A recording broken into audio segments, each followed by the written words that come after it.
నమస్తే అండి అందరికీ. ఏంటివి బుడ్డు బుడ్డు అడుగులు పొద్దున్నే నైవేద్యంతో మీ ముందుకు వచ్చాను అనుకుంటున్నారా? అవునండి, ఇది మా ఇంట్లో జరుపుకున్న కృష్ణాష్టమి ఫెస్టివల్ అండి. వీడియో అయితే అప్లోడ్ చేయలేకపోయాను బిజీ ఉన్నందువల్ల. సో మా కృష్ణుడిని ఇలా అందంగా ముద్దుగా అయితే రెడీ చేసుకున్నాను. నాకు కృష్ణాష్టమి అంటే చాలా ఇష్టం, అందులో కూడా కృష్ణుడు అంటే మరీ ఇష్టము.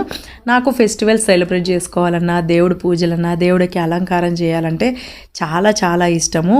మనస్తృప్తిగా పువ్వులు కూడా దాంతోపాటు ఉండాలి నాకు. సో ఇలా అయితే రెడీ చేసుకుని పూజ అయితే చేసుకున్నాము. ఇంకా ఆటపాటలతో మా కృష్ణుడిని అలరించుకున్నాము. ఇంకా కృష్ణుడు ఉన్నప్పుడు కంపల్సరీ రాధ కానే కావాలి కాబట్టి మా తమ్ముడు కూతుర్ని ఇలా అయితే ముచ్చటగా రెడీ చేసుకున్నా. కృష్ణుడికి ఆటపాటలు అంటే చాలా చాలా ఇష్టం కాబట్టి మా కృష్ణుడిని ఇలా మురిపించుకున్నాం అనమాట. మా ఆటపాటలతో కోలాటంతో ఇలా సెలబ్రేట్ చేసుకున్నాం. ఎలా ఉందో ఒకసారి కమెంట్లో మీ అభిప్రాయం చెప్పండి. Thank you so much.